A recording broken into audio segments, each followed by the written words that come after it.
Assalamualaikum warahmatullahi wabarakatuh. Video kali ini akan membahas tentang bab pertukaran untuk memenuhi tugas mata kuliah ekonomi internasional yang disusun oleh kelompok 2, Ika Nur Rauni Lestari Lilik Widiaryati Gunawan Bagus Setio.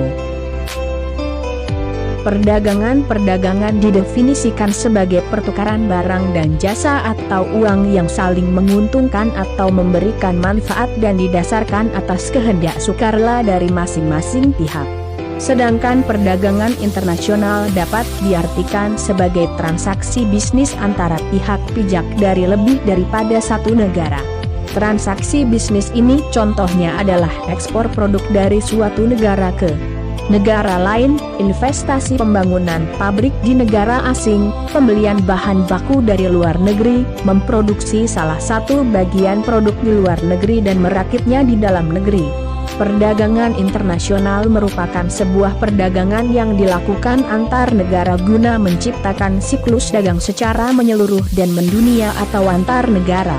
Perdagangan ini bisa dilakukan oleh negara-negara yang melakukan kerjasama secara ekonomi bahkan sesama pengusaha antar negara. Yogyakarta, Wahono, 2018. Perdagangan atau pertukaran mempunyai arti khusus dalam ilmu ekonomi. Perdagangan diartikan sebagai proses tukar-menukar yang didasarkan atas kehendak sukarela dari masing-masing pihak. Pertukaran yang terjadi karena paksaan, ancaman perang dan sebagainya tidak termasuk dalam arti perdagangan yang dimaksud di sini. Masing-masing pihak harus mempunyai kebebasan untuk menentukan untung rugi pertukaran tersebut dari sudut kepentingan masing-masing, dan kemudian menentukan apakah ia mau melakukan pertukaran atau tidak. Dalam pengertian ini maka transaksi pertukaran antara negara jajahan dengan negara penjajahnya atau antara anak perusahaan multinasional di suatu negara dengan induk perusahaannya di negara lain bukan perdagangan dalam arti khusus ini. Oleh sebab itu kita harus berhati-hati dalam menerapkan dalil-dalil teori perdagangan internasional bagi hubungan-hubungan seperti ini, sebab tidak salah selalu dan mungkin bahkan menyesatkan. Kenapa aspek kehendak sukarela tersebut penting? Sebab perdagangan dalam arti khusus tersebut mempunyai implikasi yang sangat fundamental, yaitu bahwa perdagangan hanya akan terjadi apabila paling tidak ada satu pihak yang memperoleh keuntungan atau manfaat dan tidak ada pihak lain yang merasa dirugikan. Ini selanjutnya berarti bahwa perdagangan bila terjadi adalah sesuatu yang selalu baik. Bahkan kalau kita mengikuti kamu klasik dan klasik yang akan dibahas dalam bab 3 dan bab 4 berikut, kita bisa menarik implikasi lebih lanjut, yaitu bahwa perdagangan bebas atau pertukaran bebas atau free trade akan memberikan manfaat tambahan yang maksimal. Pemikiran klasik dan neoklasik yang nampaknya sederhana ini telah mempunyai pengaruh yang sangat besar dalam teori maupun kebijaksanaan ekonomi internasional sampai saat ini. Nanti kita akan mengkaji lebih lanjut pemikiran ini untuk mengetahui unsur-unsur kebenaran dan kelemahan dari pandangan ini. Yogyakarta, Budiono, 2001, halaman 10. Mengapa pertukaran timbul? Sebenarnya pertanyaan ini sudah terjawab secara umum dalam pembahasan di atas. Pertukaran atau perdagangan timbul karena salah satu atau kedua pihak melihat adanya manfaat atau keuntungan tambahan yang bisa diperoleh dari pertukaran tersebut. Jadi motif atau dorongan bagi orang untuk melakukan tukar-menukar adalah adanya kemungkinan diperoleh manfaat tumbuhan tersebut. Manfaatnya disebut manfaat dari perdagangan atau gains from trade. Singkatannya, motif dari pertukaran adalah adanya kemungkinan memperoleh gains from trade. Suatu transaksi dengan pertukaran timbul ketika masing-masing pihak dalam transaksi tersebut mengorbankan dan menerima suatu nilai sebagai gantinya. Manfaat dari perdagangan. Teori ekonomi mengatakan bahwa perdagangan mendorong spesialisasi, kemudian spesialisasi mendorong efisiensi produksi, dan selanjutnya efisiensi produksi menciptakan manfaat ekstra yang dapat dinikmati oleh mereka yang ikut dalam kegiatan perdagangan. Anggap ada dua konsumen yang masing-masing memiliki dua macam barang, beras, X, dan kain, Y, dengan jumlah tertentu. Konsumen 1 memiliki X dari barang X dan Y1 dari barang Y. Konsumen 2 memiliki X2 dari barang X dan Y2 dari barang Y. Sekarang, gambar keadaan kedua konsumen tersebut dalam satu diagram seperti dalam gambar I1 berikut ini. Diagram ini sering disebut dengan nama diagram kotak dari Edward Bowley atau Edward Bowley Box Diagram. Keadaan konsumen 1 digambar pada bagian kiri bawah dari kotak. Dengan titik awal O1, ia memiliki barang X sebanyak O1X1 dan barang Y sebanyak O1Y1. Kalau barang-barang yang dimilikinya tersebut ia konsumsikan semuanya, ia akan memperoleh suatu tingkat kepuasan setinggi yang digambarkan oleh kurva indiferensi, indifference curve, 11. Keadaan konsumen 2 digambar pada bagian kanan atas dari diagram kotak, dengan titik awal O2. Ia memiliki O2X2 dari barang X dan O2Y2 dari barang Y. Jika ia mengkonsumsi seluruh barang X dan Y yang dimilikinya, ia akan memperoleh suatu tingkat kepuasan yang dicerminkan oleh kurva indiferensinya I2. Titik A menunjukkan posisi konsumsi dari kedua konsumen bila masing-masing mengkonsumsikan seluruh barang yang dimilikinya.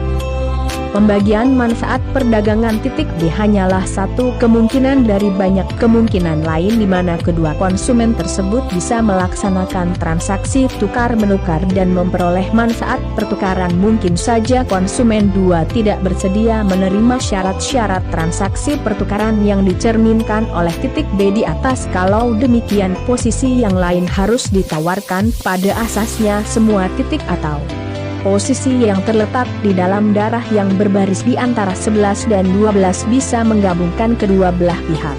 Titik D adalah posisi menunjukkan bahwa konsumen 1 peroleh semua keuntungan dari pertukaran. Tingkat kepuasannya naik dari 11 ke 11 sedangkan konsumen 2 tidak mengalami perubahan tingkat kepuasan tetap ada 12. Posisi ini menunjukkan keadaan di mana konsumen 1 mempunyai kedudukan yang lebih kuat dari proses tawar-menawar sedangkan titik adalah keadaan sebaliknya, konsumen 2 berhasil memperoleh suatu keuntungan.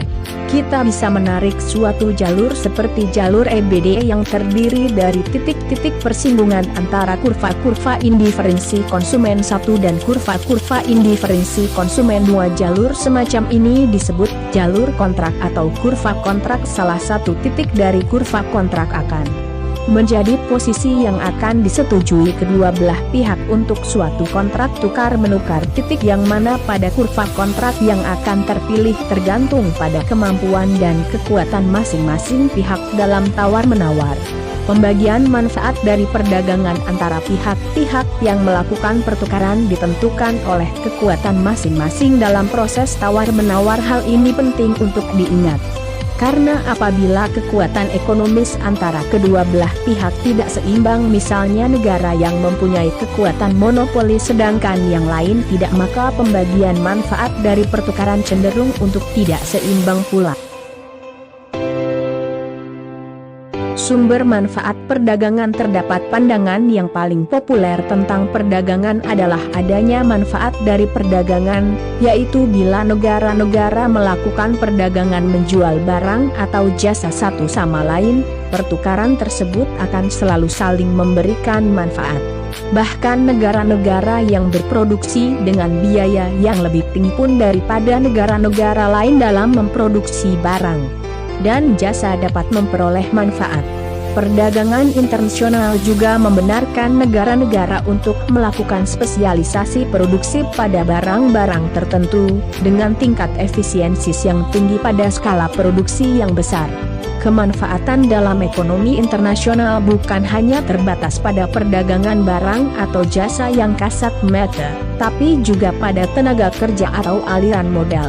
Uraian di atas menunjukkan bahwa pertukaran bisa memberikan keuntungan kepada semua pihak, meskipun jumlah barang-barang yang tersedia secara keseluruhan sama sekali tidak berubah. Keuntungan dari pertukaran timbul karena adanya a. perbedaan selera antara konsumen-konsumen tersebut, seperti yang tercermin pada bentuk kurva-kurva indiferensi mereka, dan b. perbedaan dalam jumlah awal dari barang yang dimiliki oleh masing-masing endowment, perubahan pola konsumsi barang-barang bagi masing-masing konsumen yang lebih sesuai dengan selera mereka masing-masing, meningkatkan kepuasan semua pihak tanpa ada yang merasa dirugikan. Pada pola tersebut bisa dicapai dengan dimungkinkannya pertukaran bebas antara kedua pihak. Argumentasi semacam ini adalah dasar dari pendapat yang lazim di antara para ekonomi bahwa sistem pertukaran bebas lebih baik daripada sistem pencatatan dua orang memperoleh jatah beras dan jagung yang jumlahnya bersih sama. Mereka akan bisa meningkatkan kepuasan mereka apabila diperkenankan saling tukar-menukar. Dasar penukaran mempunyai hubungan erat dengan pembagian manfaat dari perdagangan yang disebutkan di atas. Bila dasar penukaran X dan Y makin baik, makin besar, maka konsumen yang menukaran X untuk Y akan menerima bagian yang lebih besar dari manfaat perdagangan. Dasar penukaran adalah indikator dari pola pembagian gains from trade. Bila kita mendengar keluhan dari negara-negara sedang berkembang bahwa dasar penukarannya memburuk, yang dimaksud adalah dasar penukaran barang ekspor dengan barang impornya menurun sehingga menerima bagian manfaat dari pertukaran yang semakin kecil. Ringkasan perdagangan atau pertukaran dalam ilmu ekonomi diartikan sebagai proses tukar-menukar yang didasarkan atas kehendak sukarela. Perdagangan selalu menguntungkan masing-masing pihak atau setidak-tidaknya tidak merugikan salah satu pihak, sebab kalau tidak demikian perdagangan tidak akan terjadi. Kita harus berhati-hati dalam menerapkan teori-teori ini sebab tidak semua tukar-menukar termasuk dalam definisi perdagangan seperti di atas. Misalnya perdagangan antara negara jajahan dengan negara penjajahnya atau antara anak perusahaan multinasional dengan perusahaan induknya di negara lain tidak sesuai dengan definisi di atas. Perdagangan timbul karena adanya dorongan atau motif untuk berdagang. Motif ini adalah kemungkinan diperolehnya manfaat dari perdagangan atau gain from trade. Dalam kasus pertukaran antara dua orang, manfaat ini ditunjukkan oleh kemungkinan untuk mencapai tingkat kepuasan atau kurva diferensi tinggi. Analisa perdagangan dengan menggunakan Edward Blocks. Diagram menunjukkan bahwa pertukaran bisa memberikan keuntungan kepada semua pihak meskipun sejumlah barang-barang yang tersedia secara keseluruhan tetap sumber dari keuntungan ini adalah perbedaan selera antara kedua konsumen tersebut.